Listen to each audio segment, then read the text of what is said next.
we want to mention, for those of you watching on Flo, no, it's not an illusion. No, we're not wrong. No, you're not wrong. We are going to have to adjust this lineup based on the fact that competitors made adjustments to their race cars, and they will drop to a different position than on the racetrack itself.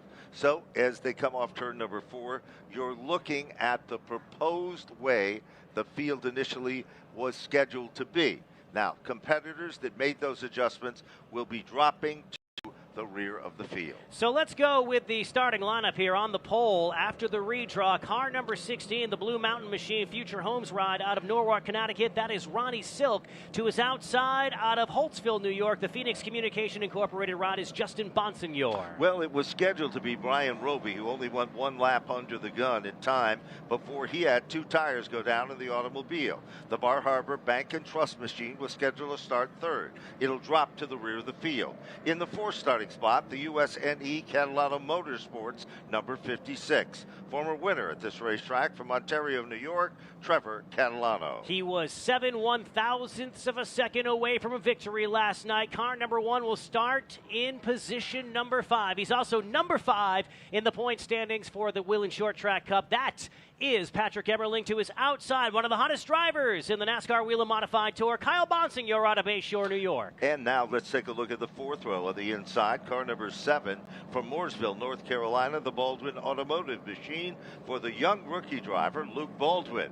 Scheduled to start in the 8th position, this car will drop to the rear of the field as well for an adjustment. The Extreme Autobody Sontag Motorsports Bell's Septic car. From Auburn, Massachusetts, car 17, Anthony Nocella. 5th row on the inside out of Westminster, Massachusetts, the New England Truck Design sponsored ride. Car number 06 is Sammy Ramo. To his outside, starting deep in the field after setting fast time out of Northampton, Pennsylvania. The winner of the most recent race is car number 64, Austin Beers. Now we go to the 11th starting spot, car number 46, the Riverhead Building Supply car for Craig Lux out of Miller Place, New York.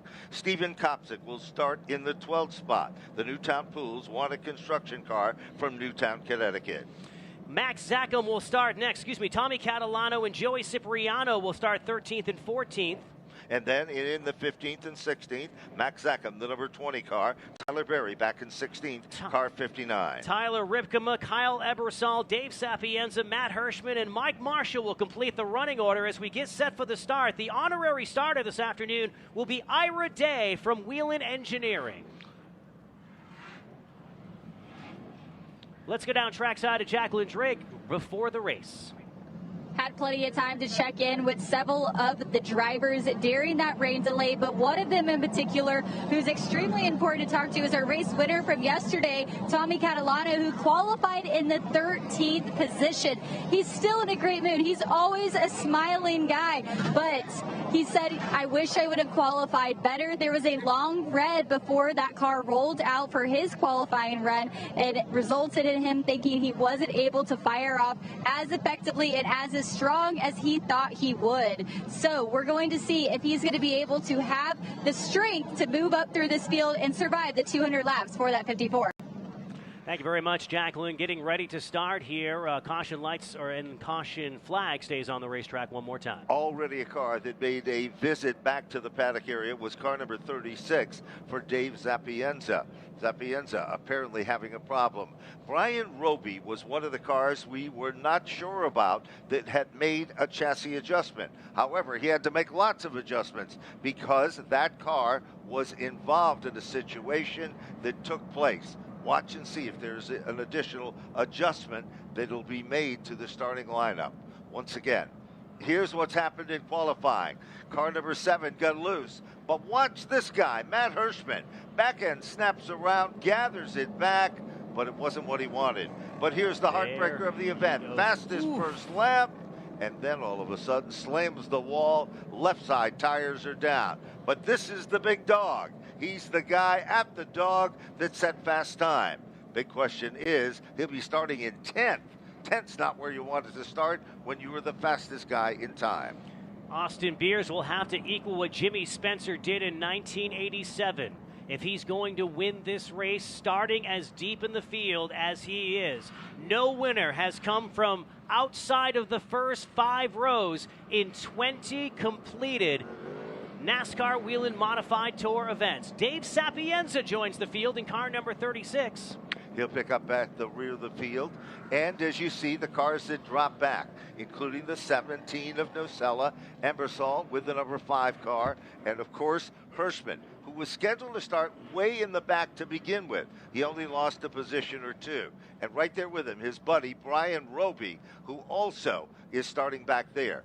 Roby and Hirschman will work their magic as a 2-car duo, guaranteed to get back to the front of this field.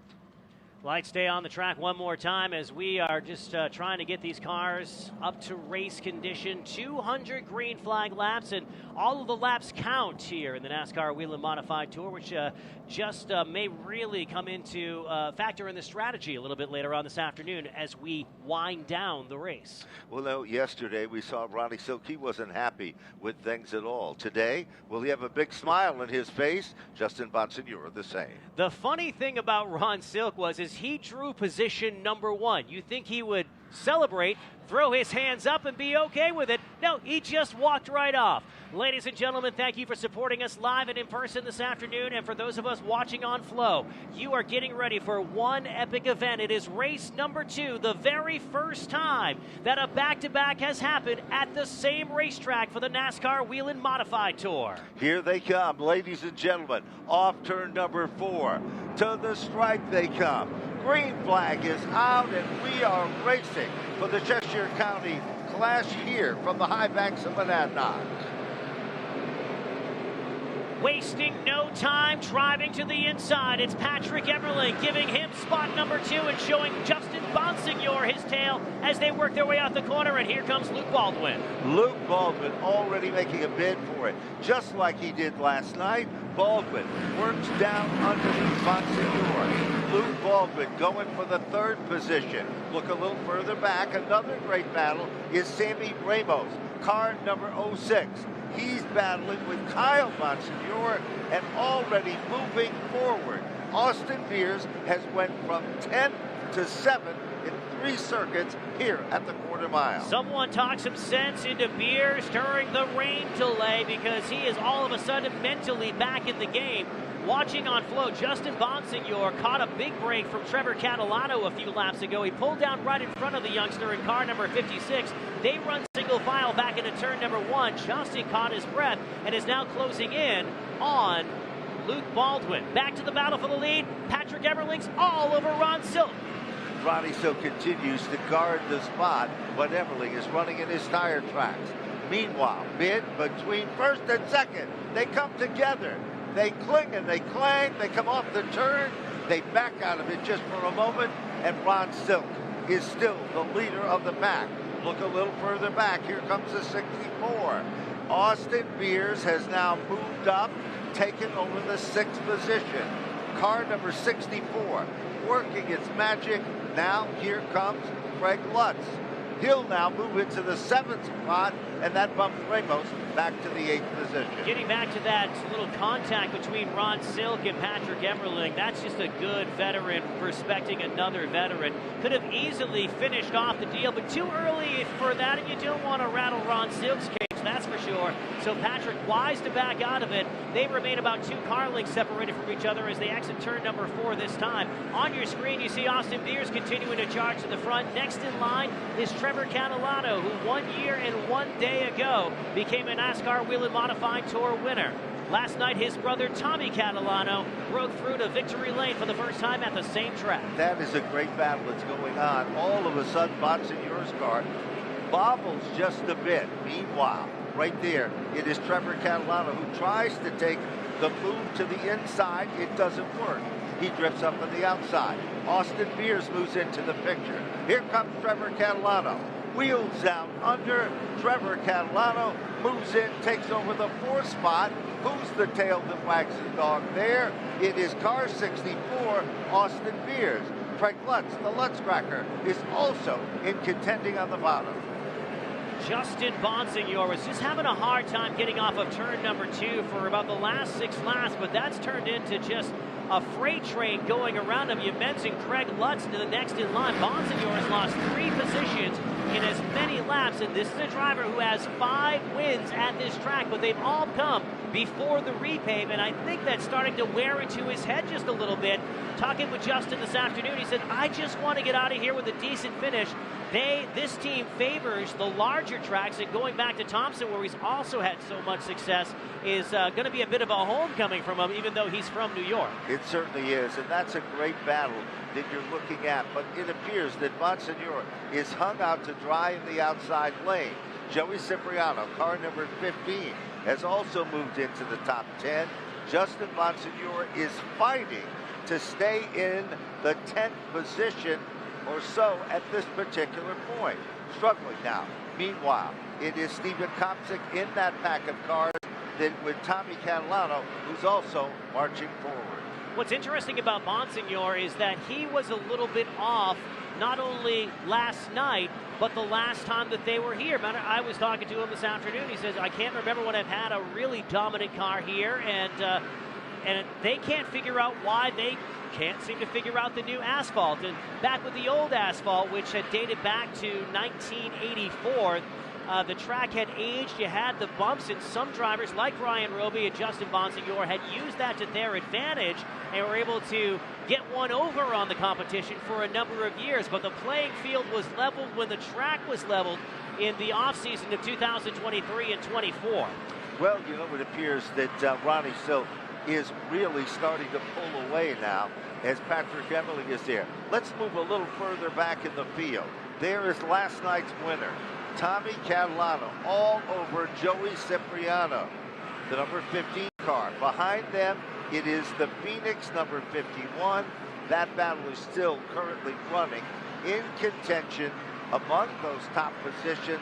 Meanwhile, it is car 56, the other Catalano car that is running up front in the competition, setting in the 4th spot. Let's get back to that Tommy Catalano story. A lot of people had thought that Tomcat's win was a surprise last night, and yeah, he hadn't been a top 3 runner for a number of weeks and had never broken through to victory lane. But if you go back and deep dive into the stats, you're going to see Catalano get a little better every single week. He started qualifying in the top 10. He was finishing regularly in the top 10. Had a great run at Lancaster at their home track 1 week ago, and for the 3rd race in 8 days, Catalano is knocking on the door of a top 10. You're looking at the battle for the 10th position.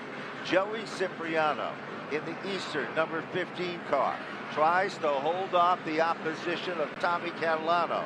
Behind him, it is Bonsignore, and then Tyler Ripkema, who really had a pretty good run going last night.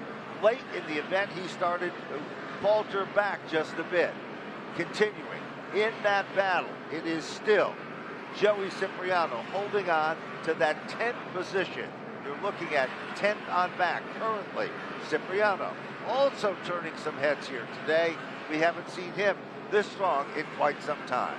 Cipriano having a great run, and right behind Bonsignore, a couple of other drivers coming into your picture. Old Blue, and the opposite of blue, the fluorescent yellow, number 17, with Anthony Nocella behind the wheel. That's just outside the top 10. Now, no change in the lead. Ron Silk still up in front, about 5 car lengths and a few lap cars. Actually, just one, Carl Ebersol, between himself and Patrick Emerling. This is the battle of the moment. Yes, it is Bonsignore who quickly made the transition and moved around.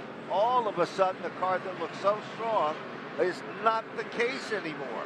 But just in front of Bonsignore is another one of those great stories with Tommy Catalano. Now in the top 10, the USNE powered machine.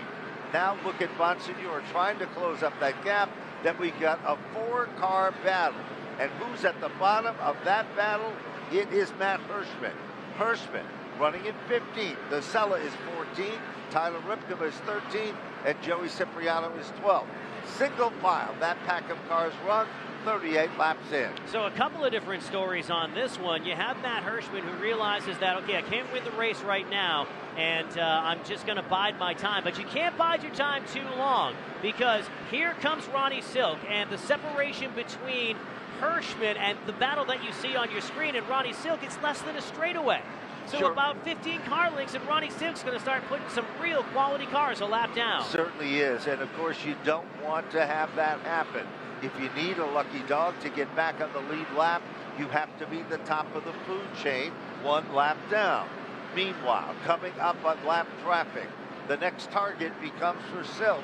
That is Brian Roby's car number 25. And Ben, remember what happened last night when Patrick Emerling was leading this race and Matt Hirschman was battling to stay on the lead lap, and it was probably one of the fiercest battles we saw all night.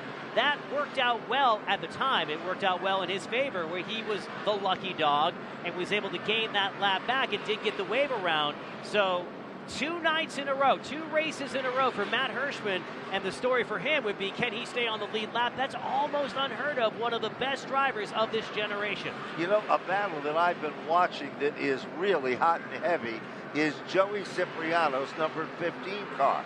That is back in 12th. Tyler Ripkema is in 13th, Nocella and Matt Hirschman. Those 4 cars trying to make sure that they continue. Look at now, Nocella dives to the inside of Tyler Ripkema. It is Nocella that moves in to 13th position. He's not done yet, and who's there with him? Guess what?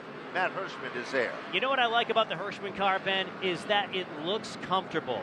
I say that and it breaks loose in turn number 4, but it looks the most solid that it has all afternoon, and that's a good thing for Matt Hirschman. If he can stay on the lead lap, they can catch a caution. He's still not out of this fight.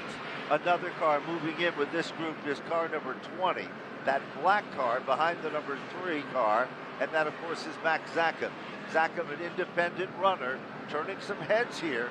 He came to this racetrack, said, I don't have much experience, but I have the desire. And I think he's showing that desire as we speak. Max has won a bunch of races in different racing disciplines here at Monadnock Speedway, currently running as one of the final cars on the lead lap in 16th. He has a 7th place finish here back in 2016, but other times that he's run, he's been mired in the mid-teens.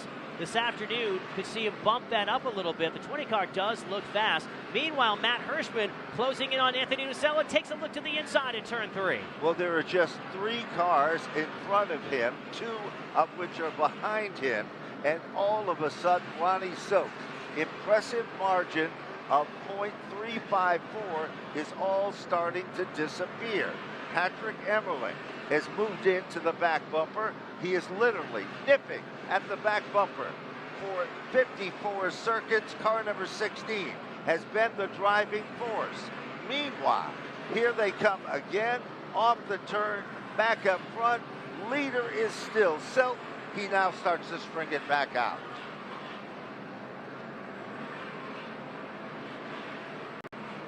And now, continuing to apply that pressure, Silk is still there. Meanwhile, Emerling can move in striking distance directly in front of them.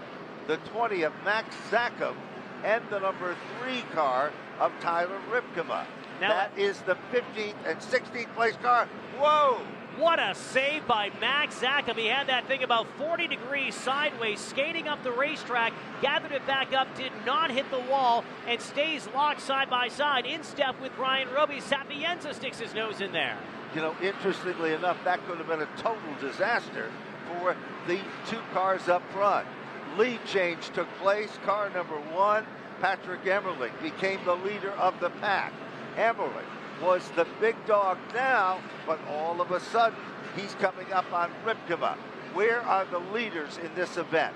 They are running towards the top, well, into the top 15, and they are continuing to walk away from the competition. Austin Beers looking strong as well in front of car number 56. Then there's the number 7 of Luke Baldwin.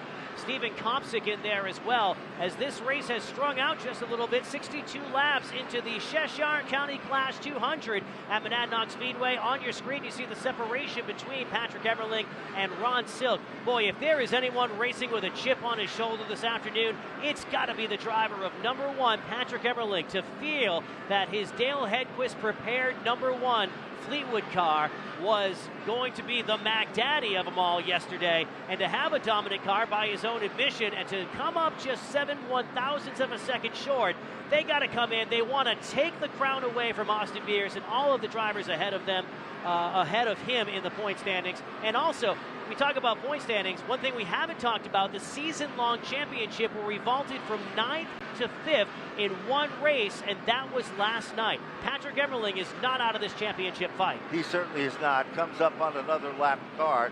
It is Joey Cipriano. Meanwhile, it is Tyler Ripkema who's trying to stay with the leader. And that is kind of the spoiler, right between the leader, which is Emerling, and of course, right there behind him, it is the number 16 car. So it continues to be a fierce battle, but for 68 circuits, only two different leaders. Ron Silk, the early leader. Patrick Emerling, the leader now. Beers is up to third from the 10th spot. Had a chance to talk with Patrick this afternoon about last night, and you know, we've all seen what happened on the racetrack. We've heard Patrick's in-the-moment comment, and there are many times in our own lives when things will happen and we'll think things happen one way and then maybe wake up the next day and think a little differently. And I asked him if he felt the same today as he did last night when he made the comments in the moment about how he felt he was shifted off of the racetrack, and he dialed it back a little bit. He said, you know, there was definitely some contact, and he did get me out of shape, and I've seen multiple angles of it, but I went over and I congratulated them this morning. He doesn't want any bad blood. He knows the Catalanos and the Emerling clan can get together and get along really well, and harmony is going to be necessity here on a quarter-mile racetrack. So there's no bad blood, no rivalry. They went off and mended fences this morning. Trouble now. We've got a situation taking place. Tyler Ripkema was up alongside Joey Cipriano. So two cars came together. Dave Zapienza was there. Now, directly behind them and moving forward, Austin Beers. That is your third place car, car 64. It goes around Zapienza and now wheels in on the back bumper of another lapped car. Then there's that side-by-side battle.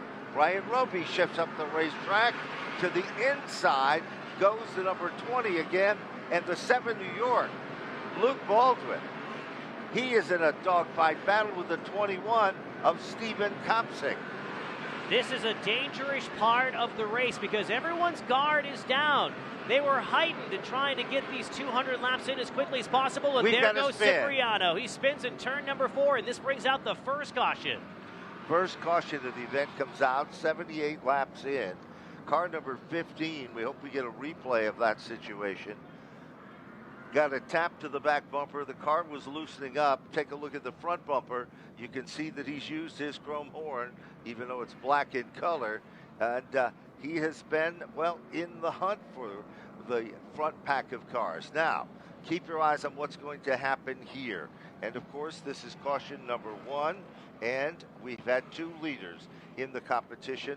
It was Ronnie Silk, the early leader. He led the race up until lap number 58 when car number 1 took the lead for Patrick Emerling. So those are two of the stories. Things start to settle in just a bit under yellow, and we're going to be looking for who is going to be taking advantage of heading back to the pit area to make adjustments. Maybe one tire change per stop now. You remember what happened last night with the Matt Hirschman car. They made an error, whether it was by mistake or whatever the situation was, but they were able to come back in. Pulling up alongside, it is Ron Silk in the Phil Moran prepared race car, Austin Beers, and of course, Stephen Copsic. And they will roar into the pit area. Single file. And we did have a caution flag right around this time yesterday. Last night. Yes, we certainly did. So this is par for the course. These guys know exactly what is in store. This is an untested, uncharted water. There is the number 1 car. We're watching Patrick Emerling putting on a right rear. Let's go to Jacqueline Drake. down here in the pit area, as you'll see the number 1 Patrick Emerling, who came in, as well as the 16 of Ron Silk. No changes on the 16, just a right rear for them. Team feels very good about Ron and where he sits currently on the track. Quick tire changes and back out. Not too much to report here, guys. The teams are all keeping the information very close to their chests. Well, Jacqueline, you're right about that. We've just noticed just a moment ago to the left of our screen that the Austin Beers team seemed to be struggling a bit with their pit in their situation in their pit stall. We'll see if what will happen there. They come out really late this time. Another car rejoining them is the 17 car of Anthony Nacella. So we'll wait and see how it all works out. I'll tell you, Ben, I really liked what Austin Beers did in the first 78 laps, or 82 now laps of this race, because he came in mentally defeated. And this is the guy who set fast time, saying, well, the redraw is going to be 10 because I'm the one spinning. What happened? 10. What did he draw? 10. And then he made his way to third under green flag conditions. He's one of the few guys that can pass on the inside and outside consistently. He started 17th in one race, finished second, so it would not be a tall order for him to win from 10th place, but he's got a long way to go after those pit stops. Sure does. And another competitor that has moved forward rather impressively is Stephen Copsic. He started in the 12th position. He has worked his way all the way up into the top 5. Luke Baldwin is right there with him as well. So things are starting to fold and come into play. And of course, you might be wondering where that 54 car is. And of course, Andy, he's still in the thick of this, but not where he'd like to be. Last night, at this point of the event, he was already in the top 5 car positions. And Catalano becoming more accustomed to running up in front, and it's going to be one of those things. It'll be interesting over the rest of the summer as this team continues to improve, that once the bar has been raised of, well, we expect you to be in the top 5 every single week. Will a 7th place have as good of a feeling as it did a few months ago? Probably not. Here's an interesting situation. This guy started in the parking lot. I'm making, a funny out of that, but Matt Hirschman is the leader, using pit strategy to his advantage. Emerling's car loosened up. Here comes Austin Beers. Whatever they found in that pit stop is starting to show. Stephen Copsic is there, down low to the inside. Here comes Silk, closes the door, up on the wheel. Austin Beers trying to make the move. 4 cars contending for the same space, held down by Patrick Emerling. Early in the race, the 16 and the 1 made contact where Patrick Emerling let Ron Silk gather it back up. That gentleman-like move coming back to help him as they battle side by side. Ron could have easily used him up, but no, raced him like he wanted to be raced. And Austin Beers takes advantage of that. He'll go to the inside of Emerling in turn 1. Side by side, Beers gets a nice bite on the bottom of the racetrack. Emerling lines up with the back bumper of the Silk machine. Here comes Beers, working his magic on the bottom. Going, will he make it? No, can't do it. Emerling is back in the 3rd spot. It's, a battle amongst 2 of the best. Youth versus opportunity, and here comes Beers. Now, he convincingly has the 3rd spot. It's short-lived. Silk is working over Matt Hirschman. The car that could not, big trouble. Turn number 4, multiple drivers scattered, and Catalano, last night's winner, is one of them. Tommy Catalano right in the middle of all of that. And it appears the final car that moves away, besides the Catalano machine, was the Max Zackham number 20 car. So the USNE power car that's set in the winner's circle doesn't appear to have much damage at all whatsoever. That's good news for the Catalano crew as, along with brother Trevor, continue to run inside the top 10. You know, earlier we were talking about it during the rain delay of how scientific and how professional and how he focuses totally on what he needs to do with Matt Hirschman. Hirschman made an adjustment, went to the rear of the field. Now he is leading this race.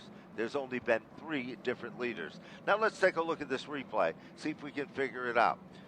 There's the lead pack of cars. Look a little further back, center of the turn, and it did look like that the 54 machine got out of shape. Everybody tried to avoid it.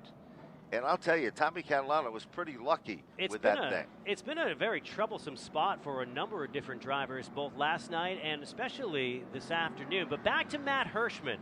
Hirschman's car could not do anything right, even with one of the best drivers of his generation, at the helm of the car this weekend. But to your point, Ben, they have just thought, adjusted, and now they are battling for the win as more cars come onto the pits. Certainly are, and this, of course, is a bunch of cars that are making chassis adjustments. Who stayed out in the competition? Of course, Matt Hirschman did.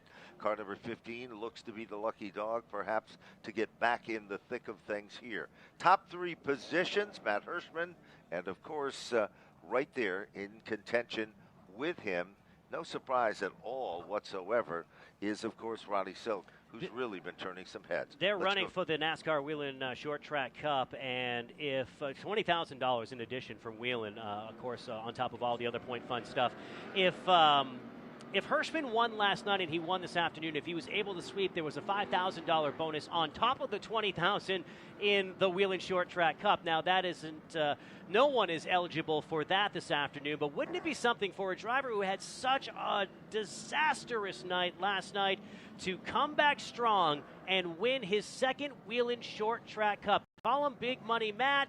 And when $20,000 in point fund money is on the line, he can win a lion's share of that. You know he's going to step to the front and challenge for it. Certainly is. He's here for the money.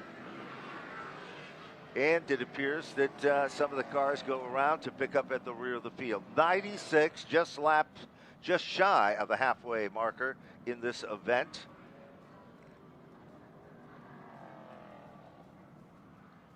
And, of course, so we're getting some word from Jacqueline down in the pits that there's a huge issue for Austin Beers. The team grabbed the wrong tire and ended up not putting on a new tire, even though he wanted a right rear. So that could be something that has been extremely crucial for that particular race team. And that's what we saw. Remember, we saw people scrambling around that car. And, of course, perhaps that was the reason that a couple of the crew members said you grabbed the wrong tire, and of course that could cost him dearly. You wouldn't know it, though, by what we've seen as we went back to green. Tires are going to be pretty amazing. Let's check in with Jacqueline Drake on more of that Austin Beers situation. Yeah, Andy, you already alluded to that story there, but quite the unfolding for the Austin Beers team. They were very upset not getting that option, but honestly, it didn't really make a difference on that last restart. He was able to fire off really well. You'll see the number 3 of Tyler Ripkema, who's also in the pit area right now. They're currently evaluating the engine. A lot of teams have been dealing with carburetor issues all throughout the weekend. Also, we saw during the last pit stops the Catalano team having pit gun issues, resulting in the cars rolling out a little bit slower than usual. Again, the pits down here, a lot of mind games are happening. A lot of teams are pretending like their cars are going to come down pit road, only to later the car never shows up. So a lot of mind games happening and choices and strategies going on. Thank you very much, Jacqueline. It's amazing on how tight this division is and the games that go on a pit road that's considered cold, for a good chunk of the time, and how they try to psych each other out and how that ends up. Because pit strategy has put a lot of these winners or eventual winners in contention when they weren't running up front to begin with. I think of Trevor Catalano last year. I think of Jake Johnson in previous years. I think of Tommy Catalano last night. Well, let's see what's going to happen. We're about ready to fire them back up. Half of the event is history. 100 laps into the record books. Matt Hirschman on the inside. Ronnie Silk the outside. Green flag is out. Hirschman, Silk up on the wheel in the outside lane. Ronnie Silk tries to take the lead, and he does. Will it stick? Will it be short-lived? 4 cars contending. Looking for the lead, it is Silk. Do or die time on the outside of Hirschman. Here comes Patrick Emerling. rolls down into turn number 3. Emerling moves to the outside. Now Austin Beers is there. Stephen Copsic now becomes factor number 5. We're looking, contact between Copsic and Beers that time off of turn number 2. They settle it back into turn number 3. And Copsic washes up the racetrack. There's Sammy Ramo, and then Craig Lutz enters into the picture. Remember last night in the middle of the race, the stud was Luke Baldwin on the outside, and here he comes again a little further up the mid-pack. He's doing a great job. Meanwhile, look at that battle between Patrick Emerling. It is Hirschman still trying to hold on to the spot. Then, of course, Austin Beers. Beers is going to try to follow through, thinks twice of it, goes back to the outside. Now he's on the inside, almost 3 wide. Does the crossover. He's really working that race car. Oh, trouble now. Copsic makes a little tap to the rear of Beers. Beers gathers it back. Ramos is there. Look at Emerling going for second. Not surprised to see Sammy Ramo run so strong here as now Beers attempts to make it 3 wide down the front straightaway. Tucks back in behind Matt Hirschman. This is the battle for the Whelen Short Track Cup. 2 of the stars, 2 drivers who have a great shot at winning the thousands of dollars that go along with winning this championship. Matt Hirschman comes in position number 4 in the point standings. Everyone's chasing Austin Beers, and car number 64 rides in spot number 4, but he wants more in turn 1. Even further back in this front pack of cars, all of a sudden, Lutz moves forward. Side by side, still bid for second. Beers is right there in the back bumper. Copsic is waiting as well. No waiting here now. They're going for it. It is still Hirschman running in second. Off the turn. Hirschman still there, and Patrick Emerling has tried everything in that outside lane. Here comes Beers again, but Emerling has second by the time he approaches 3, but off 4, they're back almost even again. Last time by, Emerling really got a shot off of turn number 2. He's been really getting off that corner. That has been his strength, and he now clears Matt Hirschman. Emerling stayed on the outside and fought 7 laps for that position, and now he gets it. Takes a shot, though, from Matt Hirschman, and here comes Austin Beers to the inside. While Austin Beers moves to the inside, he'll pick up the spot. Beers is up to the 3rd position. Copsic has a new player joining him. It is the 46 of Craig Lutz. Lutz is now working over him. Here comes Copsic. Tries to move down underneath Matt Hirschman. That's the bid for the 4th spot. All of a sudden, look at Lutz. He's there as well. And behind Lutz, it is Ramo with car number 06. Everybody chasing Ron Silk, who lost in this story is the fact that he has raced here 14 times.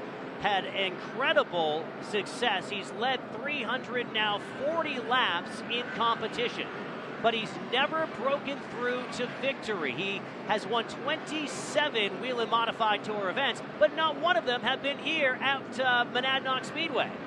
Amazingly enough, all of a sudden Lutz finds his way around. He is holding off Copsic. Now Ramo tries to move in to the inside of Stephen Copsic. Copsic had a car that was working on the bottom. That is no longer the case because he is stuck in the outside lane. Ramo makes the move. Yeah. Ramo it's kind of and the 21 machine come together. I was about to say a half a lap ago, and I held my breath because, when something just doesn't seem like it smells right, those two very similar in temper, and I think when they were going to get side by side like that, if they were going to rub a couple of times, it wasn't going to end well. And Stephen Copsic, a driver with 2 second-place finishes, ends up on the outside of it, in the outside wall in turn number 2. He's another competitor who's done so well this season.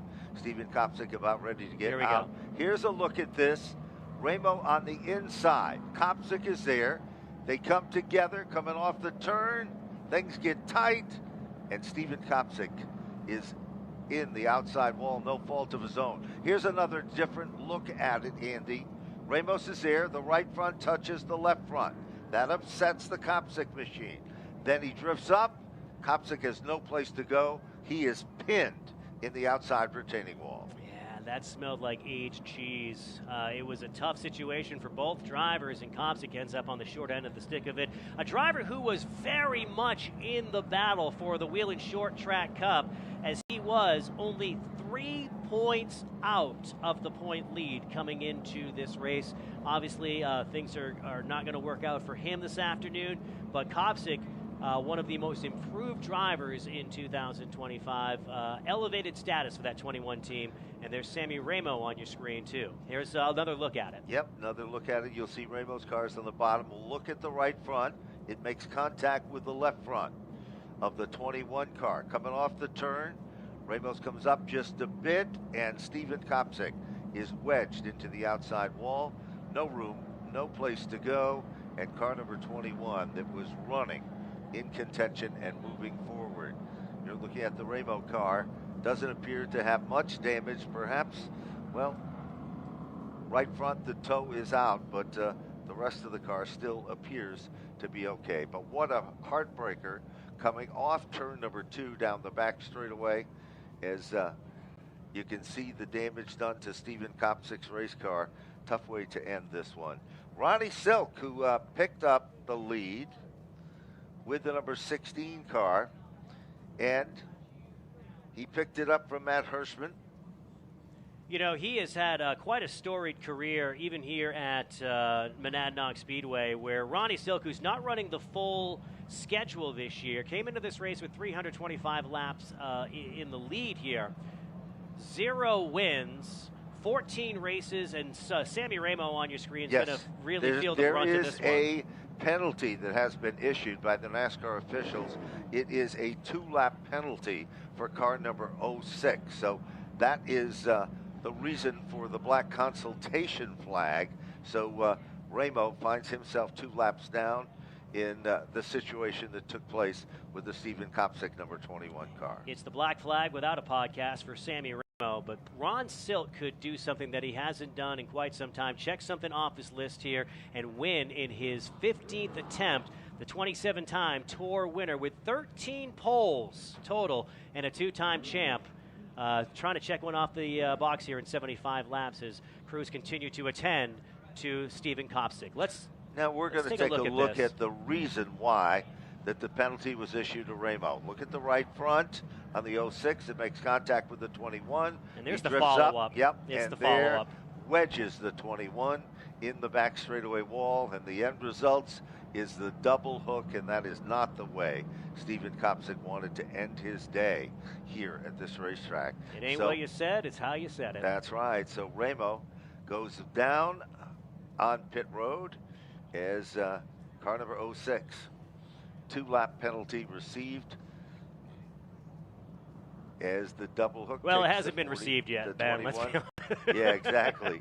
Still working as that situation there as well. And of course, we're looking at unofficially, top 10 has pretty much been still settling in. We're going to see if we got any takers that will be heading back for either chassis adjustments, or remember, they have that opportunity to make that tire change of one tire, and right rear seemed to be the tire of choice, as it appears that the field now still under caution. We're still watching the situation here. I'll tell you, I really feel for and now Ramo, looks like they're going to push it to the trailer. I was going to start on a Stephen Copsic story, but let's follow this Ramo situation. It looks like the NASCAR officials, I'm not saying they're withholding it, but they're putting it, are they putting it on the trailer? No, they can't be doing that just yet, but it looks like the day might be done for Sammy Ramo. You know, a heartbreaking situation for him as well, but, you know, the officials bring the car into his correct stall, and the Powell Stone and Gravel car for Sammy Ramos appears to be out of this event. 2 laps down with 128 laps up on the board, and his crew talking with him. Ramos has the helmet off, and he'll be getting out of the race car. So not the way he hoped his afternoon would end. They're working with the oil dry on the backstretch, and there is Ramo getting out of the race car. And very displeased at the series of events. Is going to walk straight to his hauler and cool off there, which is probably a smart idea. So it all can change in the blink of an eye, but let's go down to Jacqueline and see what's going on now. Yeah, guys, just keeping an eye on pit road right now to see which cars are going to come down here. There were some hand gestures given from the 21 team when Sam, the 06, drove by, so clearly unhappy as they heard that for Stephen Copsic. And we're seeing who exactly is going to be choosing to come into pit, if any at all. Continuing to see those pit crews mind games, acting as if they're going to come in and pit. Now, those are all the updates as we await who or if takers. All right, thank you very much, Jacqueline. Yeah, this race continues to unfold. Looks like Luke Baldwin, if he's not faking out, he's ready to come to the pits here. Let's see what's going to happen here. We can see cars pulling out of line, and let's see what's going to happen. Who'll be heading down? And it appears Ronnie Silk leading the parade. Austin Beers, Matt Hirschman. Now remember, for Hirschman, very interesting with the Hirschman thing, he did not pit early. This is one of his first visits to the pit area, and that could be part of the strategy they have for this event. Absolute genius by that team to get the track position, figure that it's going to be a situation where they got to catch up and they'll get back on cycle. Now that they're on cycle, they're ready to play with some of the big contenders. One of those drivers that did not take the pits is Patrick Emerling. Emerling stayed out. Interestingly enough, their strategy must be completely different. Craig Lutz also stayed out with the number 46 car. We're looking at Dave Zapienza's number 36 machine, and we already saw that Matt Hirschman was heading back out. Austin Beers makes it out along with Silk, the number 16, and there is your 60 car, of course. So that, including number 5 of Ebersol, who comes out, and here's Luke Baldwin. Behind him, Joey Cipriano. Ryan Roby still fighting the good fight. Tyler Berry. Then there's Trevor Catalano. Anthony Nocella coming out as well. But interesting to see both Bonsignors and, as pointed out before, Patrick Emerling not taking the opportunity to sit in the pits this time. Still 69 laps to go this time. So still a lot of time left, and if you remember what happened last night, it was the situation of the final circuit and the final turn that would become the key ingredient and the story. We've had 2 repeat leaders in this event. Ronnie Silk was one of those individuals, the early leader of the event, and now Patrick Emerling is back in command. He led up until lap number 58 on the first round, took back at 131 or 130 the number 1 position. So we have 2 distinct strategies in the Cheshire County Clash 200 at Monadnock Speedway. You have the camp that is Patrick Emerling, Justin Bonsignor, Craig Lutz, Kyle Bonsignor, and then you have the drivers that came in.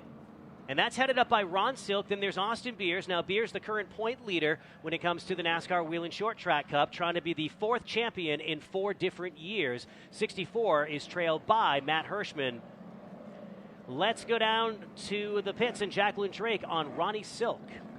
Yeah, the 16 been a very strong contender today. Just spoke to his team. They said he's not saying much on the radio. He feels okay. They went ahead and put a left rear on that car, so now he's driving with new rear tires. They also alluded to the fact that they're waiting on the rain. So that might be part of the strategy, too, when we talk about the one of Emerling. But then the 16, is he going to be making strong moves right here on this restart to get that track position?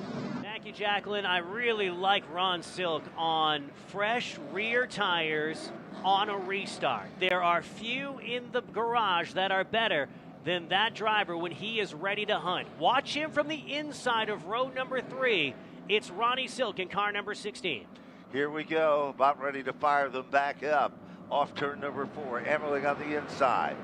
Craig Lutz tries to get up on the wheel in the outside lane. Here comes Lutz. Oh, trouble. Luke Baldwin got pinched to the outside. He gathers it back. Meanwhile, off the turn, it is still Emerling, the leader, but for how long? Ron Silk back up to the 4th position. Here comes Matt Hirschman. Little tap there with Kyle Bonsignore's car. Along with them, now Kyle Bonsignore has moved into the top 5. A driver who was not happy with his finish last night, and I'm not talking about the leader, Patrick Emerling. I'm talking about Craig Lutz, not happy with his 9th place finish last night and thinks that they can get more today. Well, he's backing that up with action. Takes a shot from Justin Bonsignore, but it's Craig Lutz looking to the outside, going for the lead into turn 1. There's no question about it. Single file, the top 5 cars. Then 2 cars side by side. That is Austin Beers and Kyle Bonsignore. Now it is Anthony Nocella. Nocella has moved in. He's into the top 7. Back up front, leader of the pack still remains Patrick Emerling. Meanwhile, Craig Lutz all over his back bumper as he continues to run in the tire tracks off turn 2.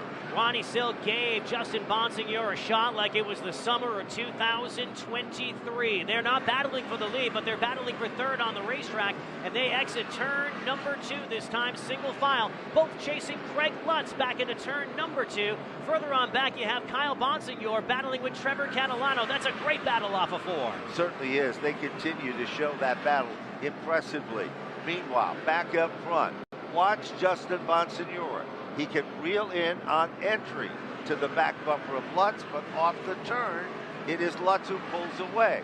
He continues to run right to the back end of Patrick Emerling, waiting for that one false move that will give him the opportunity to set up and take over the lead. You know, Ben, I'm really surprised that Ron Silk didn't use that restart to his advantage a little bit more. It seems like with fresh rear tires, he would be able to be more aggressive, but maybe that's playing into his wheelhouse where there were 68 laps to go coming to the green flag, and he's going to need those tires. He doesn't want to burn them up now in case we get a green-white checkered like last night. You're going to still want some rubber on those tires, so maybe a smart move by Ronnie Silk, and that's why he's in the cockpit and neither of us are.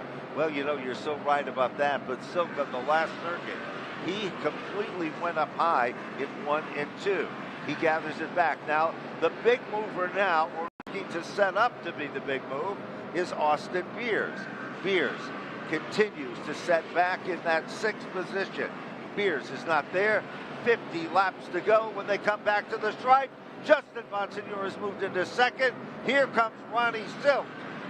Lutz is stuck in the outside lane. Ronnie Silk is up to 3rd. Matt Hirschman can't close the deal. It's like the 2024 championship battle, where you have Justin Bonsignore, the eventual 4-time champion, Ronnie Silk, the defending champion as of last year, and then you have Patrick Emerling. Emerling was the wild card who used this racetrack to parlay his championship hopes last year. It really solidified himself as a contender, and the 3 drivers that all battle for the crown last year are now single file off of turn number 4. There's no question about it. Now Matt Hirschman has tried just about everything possible to get around Craig Lutz.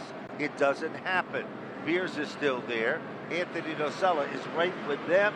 And then it's the 56 of Trevor Catalano. Coming up on lap traffic. Works to the advantage. Patrick Emerling strings it out.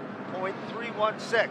The margin between 1st and 2nd. A couple of different things happening here. There's the battle on the racetrack, but there's also the battle for the Whelen Short Track Cup, and that is tight between Patrick Emerling and Austin Beers. Beers came in with a 6-point advantage over Emerling. I'm not sure if Beers has led a lap here tonight, but I know Emerling obviously has, so he's going to get the bonus, maybe the bonus for the most laps led as well. So Patrick Emerling could actually repeat as champion of the NASCAR Whelen Short Track Cup in the next 43 laps. It's going to be so close.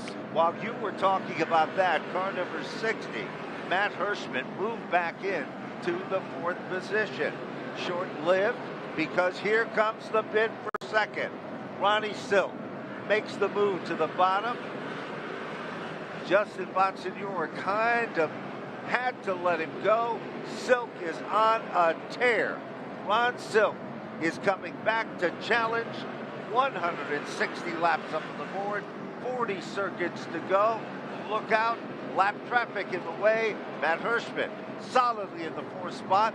Lapped automobile is Dave Sapienza. And Ronnie Silk is casting his Zepco, trying to reel in Patrick Emerling. The separation now just 2.5 car lengths as they exit turn number 4. It is .0406. 406 is the margin between the 1st and 2nd place car. Meanwhile, every lap it appears that Ron Silk is closing in. Last circuit by .344. Silk is moving forward. He is getting closer and closer.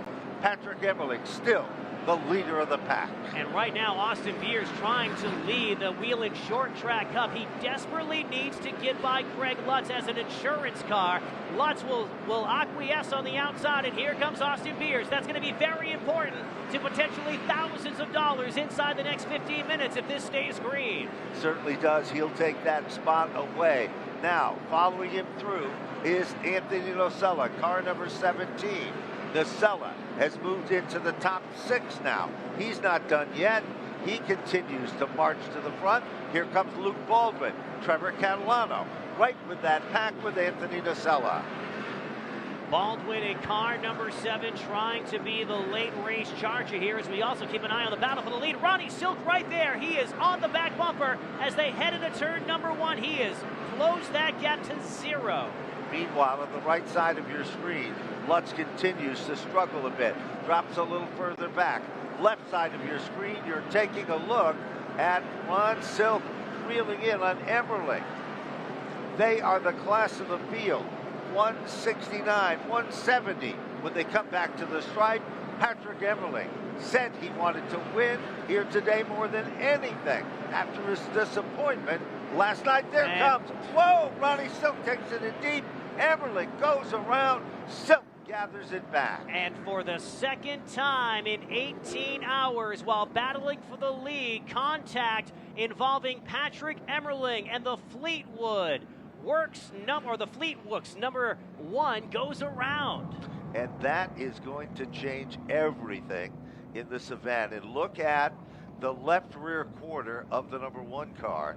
You can see where the contact was made and some of the damage perhaps done there. Let's take a look at the replay. Here they are coming off the corner. This is where Ronnie Silk sets him up. They're inches apart, and in turn 3, there it is. From our angle, really tough to see if he came down or who went up. Let's see if we can get that replay again, because it really was so difficult to see from our vantage. But there is a number 1 car that at the time was right there as the leader of the event. And as we said, we're not sure the damage done to the sheet metal on that car might have been existing damage done to the left side. As you can see that there, we don't believe that was part of the situation. But Ron Silk is the guy that was involved, win, lose, or draw in that situation. In the Whelen Short Track Cup, that really breathes a sigh of relief for Austin Beers, who, depending on how the lap situation worked out with Emerling was within 1 or 2 points of taking over the point lead in the Short Track Cup. And again, $20,000 for the point fund. Let's take a look at it one more time. Let's take a look at it again. Emerling is the leader. Ronnie Silk goes to the inside. Emerling's car snaps. It appears Silk's does too. Silk drives away, and Emerling's car, unfortunately, is the car that spun. Certainly contact between the 2 drivers running on this quarter-mile track. And let's take a look at Patrick Emerling's car with Jacqueline Drake. Yeah, we're down to the pit area, that number 1. They're just changing a left rear tire on that. They confirmed as well on the radio. Patrick said he dumped me, and he's visibly upset.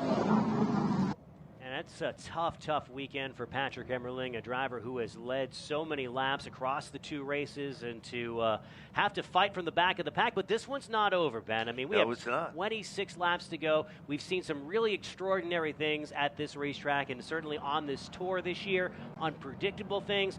What if the one who had a chip on his shoulder to begin with was given even more reason to drive like an animal through the field and come take what he believes is rightfully his?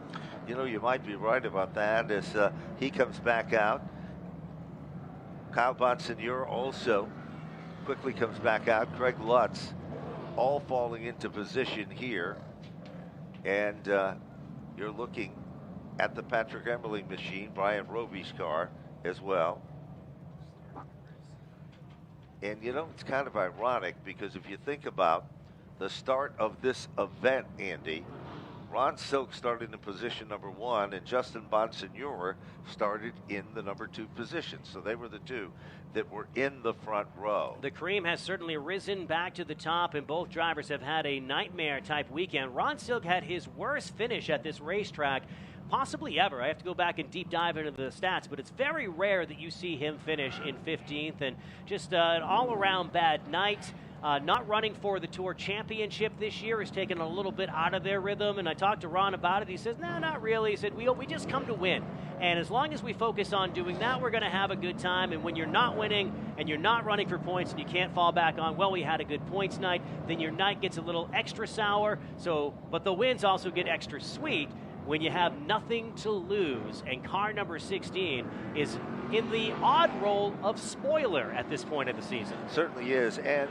believe it or not, but car number 16 has been the only competitor to lead this event 3 times during the course of those 177 laps. So that goes to show you that he has a fast race car and can get the job done. So a couple of things to watch. You have the leaders, but also watch that number 1, Patrick Emerling, from the back of the pack and what he can do in the next 22 laps. Green flag flies, and we're back underway.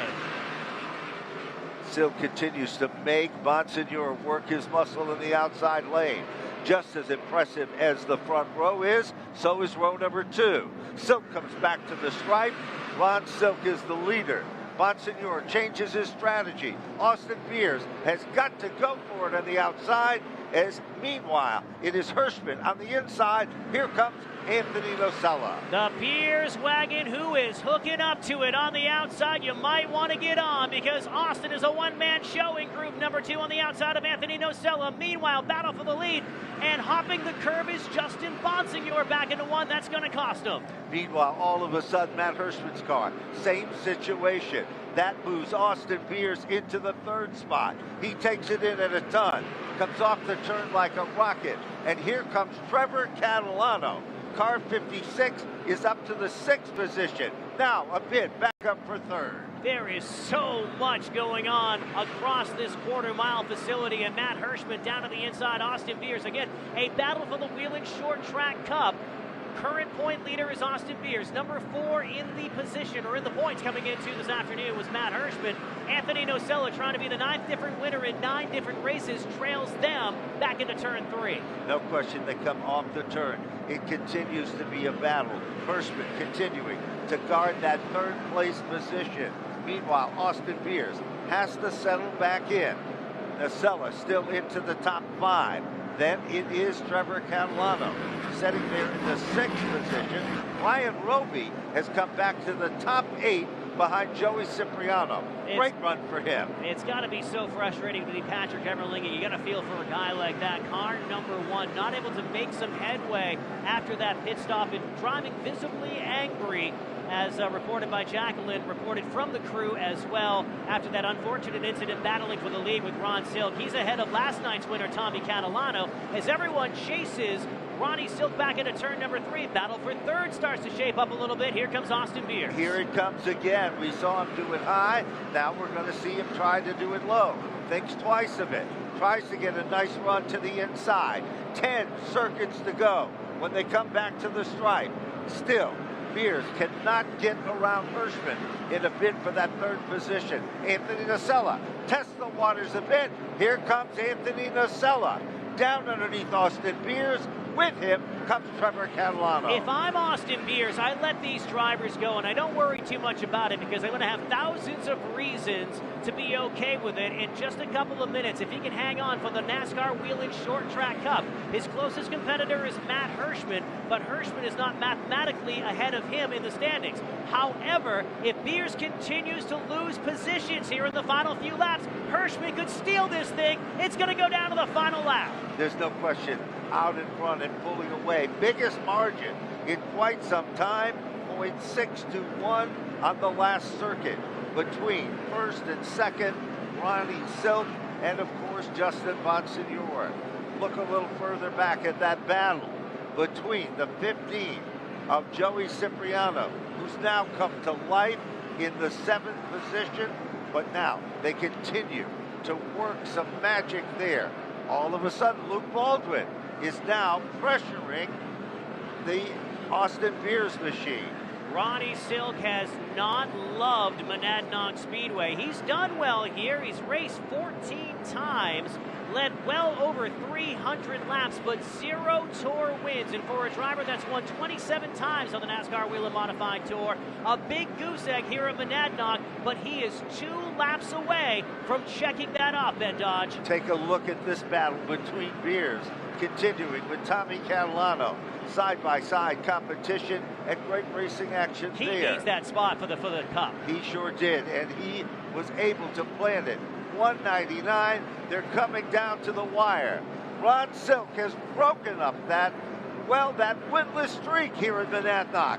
He'll visit Victory Lane. Who is going to get the Whelen Short Track Cup as Austin Beers beats Tommy Catalano by about a foot at the line, and I think that's the point he needed to be the champ. We're going to let the officials work all of the math out, but I think that holding off Tommy Catalano is going to go down as a crucial moment if, in fact, Austin Beers is the NASCAR Whelen Short Track Cup champion this year. We will have further details on that in just a bit. And it kind of overshadows the race win for a driver who has fought off and on this weekend, more off than on, and finally breaks through on his 15th try at the Mad Dog. 28 Tour wins now for the driver known as Ron Silk. And as you said before, he came here with one thing in mind. It was to win. Wasn't about points or anything else. Yesterday was a little bit disappointed. Today, there will be no disappointment and a bounce in his step to secure this impressive victory. An interesting footnote is Matt Hirschman still on the racetrack. He did finish 3rd, and we're looking at where Austin Beers finished versus who got bonus points, and I don't think either one of them did, but we're letting the officials work that out. But we have a very, very tense victory lane with a potential champion. We're just not sure yet. One thing we are sure of is that Ron Silk is the champion of the Cheshire County Clash for 2025, put on by JDV Productions. And there you can see him on your screen. The man who drew position number 1 and then walked off. It wasn't a walk-off lap, it was a walk-off pole. And he has a walk-off win here this afternoon. Well, he worked and he earned it. He came back, took the lead on 3 different occasions. And, of course, there he sets in victory lane. And, of course, the official hat comes on from Whelen Engineering, and we'll be heading down very shortly to the winner's circle here. I mean, what must be going through his head on just this entire weekend? 15th place last night. The car in all sorts of different places that he didn't want it to be, but they just stayed true to their game. And now he's getting ready to exit the vehicle and let him hear it when he gets out for the 28th time as a NASCAR Whelen Modified Tour winner and a champion in the Cheshire County Clash this afternoon. He's out of the car. Ladies and gentlemen, Ron Silk.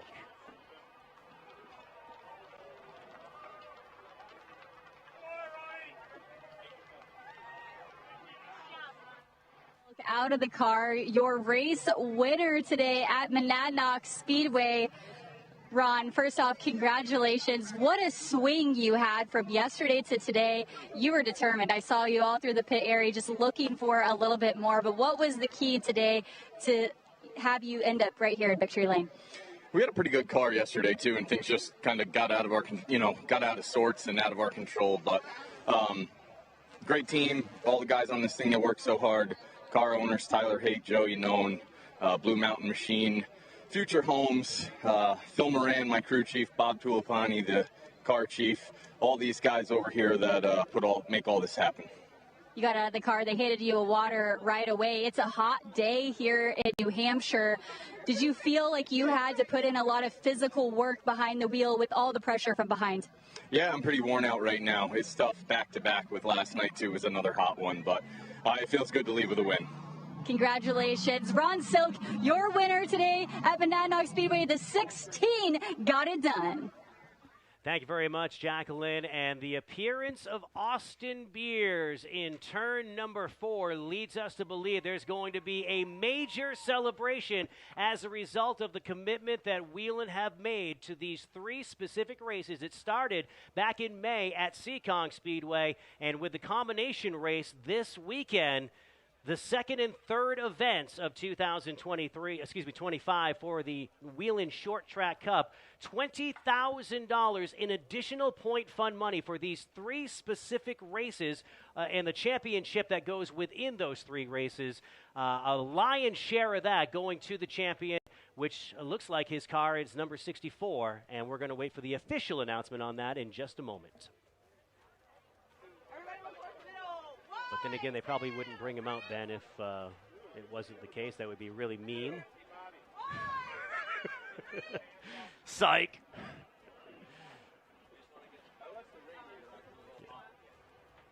But what a great race all the way through, Ben. It sure it was all over the map. I mean, we in both our races here tonight, we've had... you talk about drama. It had all the key ingredients of having drama in this particular event. Ronnie Silk, as we said, started on the pole, ended up taking the lead 3 times. Patrick Emerling looked like he was a shoo-in and had it. And then, of course, the situation that we saw unfold there, another twist and turn as the plot thickened. And, of course, let's go back down with Justin Bonsignor and Jacqueline Drake. Yeah, we're still awaiting the results for the Whelen Short Track Cup, but I wanted to talk to Justin Bonsignor, placing in the second position today, that 51. You had quite the battle going on. It got a little aggressive there, too, in the top 5. Talk to me about that 51 and what more you needed just to make it one spot better. Yeah, we struggled at the start of the race. I got freight trained, and I got to that 2-tire strategy pretty much as a no-brainer, and car was pretty good after that. I think, Ron pitted a little later than us. I don't know if tires are that important here, but, my car just wasn't as good as his. Like, if I could wrap the bottom perfectly in 3 and 4, I could run with him, but I hit the curb pretty bad and kind of gave him a big gap and really couldn't do nothing outside of that. But, yeah, all in all, a good comeback for us. It was a pretty good weekend, too. 4th and a 2nd, we struggled pretty bad here last year. So just want to thank Phoenix Communications, Clearcom IT Solutions, Robbie East Engines, Fury Race Cars, 73 Technologies, the whole pit crew for being here. This is a tough weekend to do this with the weather especially. And thank all the fans for coming out both days. This is pretty cool. And hopefully I can make my ferry home. Yeah, you said you wanted to walk away with a good finish, and you did just that. Justin Bonsignor finishing in second place at Monadnock. Thank you very much, Jacqueline, as we await the champion of the Whelen Short Track Cup. It was close between a couple of different competitors, and the margin, I think, is going to be amazing when we get down to it. I cannot wait to break this down. One thing we know, right at this second, somebody from Northampton, Pennsylvania is going to be the guy. Yeah, that's a very good antidote to that as well. But between Matt Hirschman and Austin Beers, they fought back and forth all afternoon, and Beers fighting at the very last lap for that position. Was it enough for him to get the championship for the NASCAR Whelen Short Track Cup? As he pulls off of the racetrack. So that could be an indication of the story, perhaps, of that prestigious title. By 1 point, your 2025 NASCAR Whelen Short Track Cup champion is a driver from Northampton, Pennsylvania, and it's the number 60 of Matt Hirschman. What a comeback today. Amazing comeback after having a tough day yesterday. He'll move up and move into the winner's circle, and of course he will be the individual that becomes the recipient of a lot of money on the line, and can imagine that just 1 point. Let's go down trackside to Jacqueline Drake for the Hoosier pole draw. Find out who's going to get some tires. Yes, Ron Silk pulled that number out, the Hoosier Tire draw. The driver that finished in the 17th position today will win a free set of Hoosier tires, and we'll be throwing that up to the booth to see who that driver was. And in just a moment, we're going to be celebrating our Whelen Short Track Cup champion. Very much, Jacqueline. It looks like it's going to be Mike Marshall to grab the 4 tires. And there you see JDV founder and president Josh Veneta getting ready to do the Whelen Short Track Cup Championship presentation. And, you know, we go back now 4 years for this. And one of the reasons why this driver was involved in the first place with the NASCAR Whelen Modified Tour and this specific race was this program. The additional money brought in Big Money Matt. And let's go down trackside to Jacqueline Drake with the presentation. And here he is, Matt Hirschman, out of the car, your 2025 Whelen Short Track Cup champion. The confetti flies and a smile on Matt's face. Matt, you have had a wild weekend. You and I even spoke about it this morning. You were kind of down in the dumps. You said we threw that out the window yesterday with where we were with the 60 and all the bad luck we had. But we're standing here today with some confetti on the ground. So it all turned around for you. What's the emotions you're feeling? Well, I definitely did not think this was possible. I do think we gave it away last night, but I mean, we ended up with a third-place finish here with a car that felt like it was driving on 6 or 7 cylinders. So I can't tell you. I mean, my guys worked hard. I don't know what the problem is. Nobody does. It's nobody's fault. But we had an issue that really cost us a lot this weekend. I mean, the Cup wouldn't have been even a contest if we would have finished anywhere remotely close to where we should have last night. But our performance at Seekonk definitely helped us a lot with a max points day. And then today, played a little strategy there to gain some track position. Actually got credit for leading the lap, or a few laps anyway. And, you know, in the end, it worked out. Austin was probably in position to win it. He faded back there. But, man, I mean, I feel like I drove my rear end off today with what I had. And like I said, that's not to take anything away from the team. We just were fighting something. And, man, I like I said, especially after last night, I thought we definitely threw this whole thing away. Well, you're standing here now, and you're going to take home the Short Track Cup. I got to ask, you get that $3,500 bonus. What are you going to do with the money? I'll find the nearest Bar Harbor Bank and Trust and go cash it. I love it. That's Matt Hirschman. He's a champion, and he never gave up. We're going to pass the mic over to Josh Veneta with JDV Productions with a presentation of the trophy.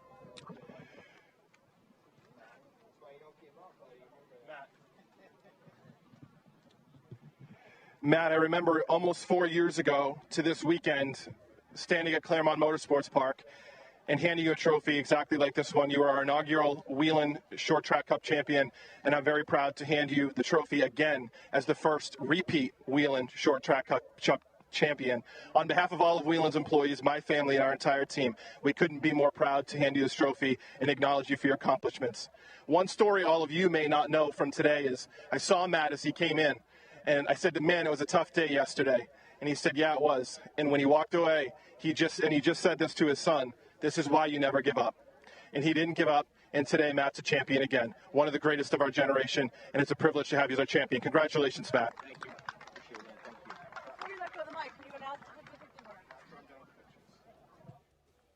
All right, there is...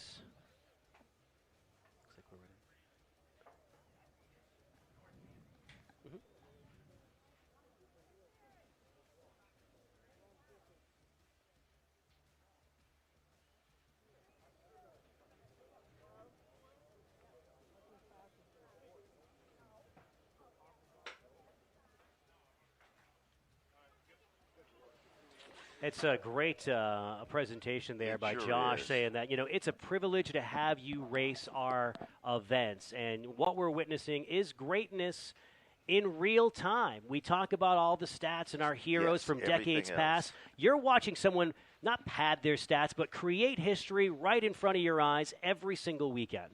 And the true story of it all, he said it best, never give up, and that's what we've witnessed today. It wasn't only this driver, it was all the drivers in the competition. They continue to fight and fight hard. There were so many plots and different twists and turns, it was just unbelievable. One of the things that he brought up in the acceptance speech was we stayed out and we led those laps. When they got back on cycle, it turns out leading that one lap was what put him the ahead. deal breaker, yes. Right?